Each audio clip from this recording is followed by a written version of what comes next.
Vamos a meternos con la actualidad que tiene que ver con, bueno, esta serie de situaciones que se siguen viendo en la red ferroviaria, el accidente ahí en Liniers, que afortunadamente no tuvo víctimas fatales, pero sí tuvo muchos heridos. La incógnita con respecto al estado de los trenes. Se hablaba de que ahí había una obra que se licitó en el 2018, que tenía que haberse terminado en el 2020 y todavía no se terminó. Y en el mientras tanto, recién veíamos a Julio De Vido ingresando a Comodoro Pi para notificarse de que queda detenido por la causa de lo que fue la masacre de Once. Vamos a hablar con Leonardo Menghini. Leonardo es el tío de Lucas, una de las víctimas de la tragedia de Once. Es el hermano de Paolo y abogado también tanto de Paolo como de María Luján, los padres de Lucas. Leonardo, buenos días, ¿cómo estás? Claro, ¿cómo están todos ahí? Muy bien, muchas gracias por conversar un rato con nosotros. Bueno, vemos que De Vido está recibiendo las explicaciones con respecto a qué le depara el destino. Pero ¿qué explicaciones, qué pasa con las otras causas? ¿Qué pasa con respecto a las víctimas de Once? ¿Qué respuestas está brindando el Estado para las víctimas? No, las víctimas de Once, desde un principio, bueno, el momento que pasó, el gobierno kirchnerista negó cualquier tipo de responsabilidad, con lo cual no hubo ningún tipo de apoyo, ni subsidio, ni nada. Cuando fue el gobierno de Macri tampoco se dictaron las leyes como estuvo en su momento AMIA, o mismo los familiares de Cromañón, que fueron acompañados con subsidios. La verdad es que la tragedia de Once golpeó en la clase trabajadora, o sea, las 51 víctimas de Once son trabajadores que iban a trabajar, muchos en condiciones además de trabajo irregular, con lo cual el Estado las abandonó completamente, no solo a ellos, sino a sus familias, porque no te olvides que cuando, digamos, esto es una bomba que estalla en cada hogar de maneras diferentes, porque muchas veces la persona que falleció era el sustento de ese hogar, era el sustento económico.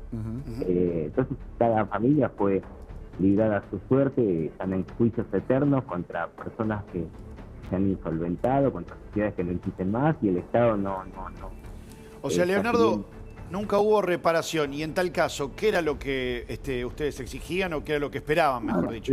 Te voy a ser sincero, a mí la cuestión de plata es una cuestión que tiene que ver con cada familia, y yo en ese tema prefiero, digamos, no es un tema que nosotros hemos puesto por delante. Nosotros hicimos una lucha por justicia, por la búsqueda de responsabilidad, por cambiar la historia de este país en cuanto a cómo la justicia tiene que encarar las cuestiones de corrupción, cómo tiene que ir cómo se tiene que, la política tiene que sacar a los corruptos de todas sus posiciones, cómo digamos, deben ser encarados la prescripción de los delitos de corrupción. Nosotros fuimos mucho más allá que la reparación económica. La reparación económica es la consecuencia de un daño que puede causar cualquier persona, y el Estado en este caso no se hizo cargo. Se lo voy a resumir de esta manera: no se hizo cargo el gobierno kirchnerista, no se hizo cargo el gobierno de Macri, no se hizo cargo el gobierno de Milei. Las víctimas fueron abandonadas a su suerte, están haciendo juicios que son interminables y de una imposibilidad de cobro, porque quien va a terminar respondiendo por eso es el Estado, que va a terminar apelando todas las instancias, llegando a la corte, y cuando llegue justicia va a llegar 20 y pico de años después, cuando los hijos de los familiares, los niños, las esposas, ya no tenga sentido esa reparación. Pero es un tema económico del que yo realmente prefiero correrme, primero porque no represento a toda la familia. Claro. Yo puedo hablar de la causa penal, donde sí soy representante, y nosotros llevamos una lucha adelante por lo que te dije anteriormente. Hoy se está concretando una situación inédita en la historia, y la verdad es que realmente yo quiero poner el foco en lo que es lo realmente importante. Claro. Leonardo, a ver, hoy es noticia De Vido, que probablemente quede detenido en Ezeiza a la espera de este trámite de la domiciliaria. Ha pasado mucho tiempo, por ahí la gente termina perdiéndose. ¿Quiénes son finalmente los que han sido encontrados responsables de esta tragedia? Bueno, primero te los voy a englobar. Digamos, hubo dos juicios. El primer juicio fue contra todos los que tenían que ver, estaban ligados al grupo CBA, que era el concesionario de Sarmiento, que estaba encabezado por Cirigliano, por Sergio Claudio Cirigliano, y muchas empresas que eran vinculadas al grupo Cirigliano y que eran beneficiarias de toda la cuestión digamos, de la discrecionalidad con que el De Vido otorgaba los subsidios. Y también fueron condenados Schiavi y Jaime, que eran los secretarios de transporte previo a la tragedia, porque se probó que la tragedia empezó muchos años antes, digamos, con el abandono de los trenes. Ahí está la responsabilidad de Jaime, y también la responsabilidad de Schiavi.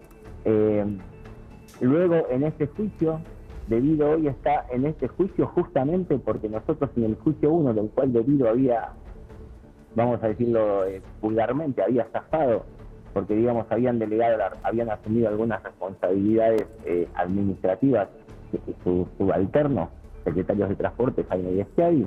Nosotros entendimos que la responsabilidad y que esa situación no podía haber sido nunca sin la venia de Debido.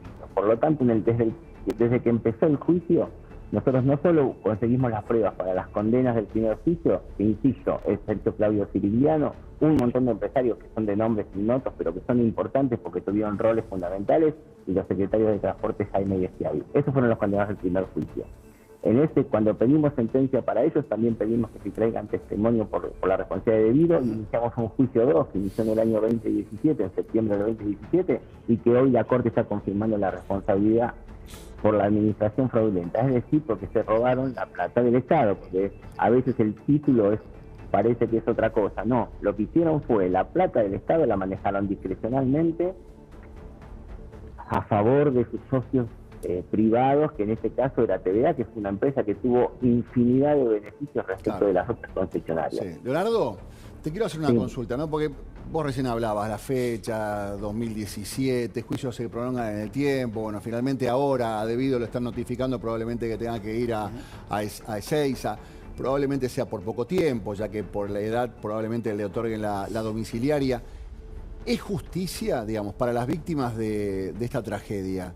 ¿Es justicia que una persona termine con domiciliaria después de todas estas vueltas?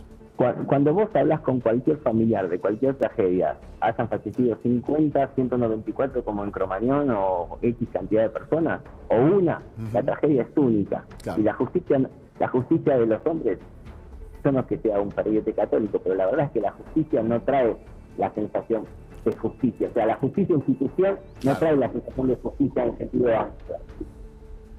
Perdón, me está pasando un camión muy ruidoso. Se escucha bien, dale.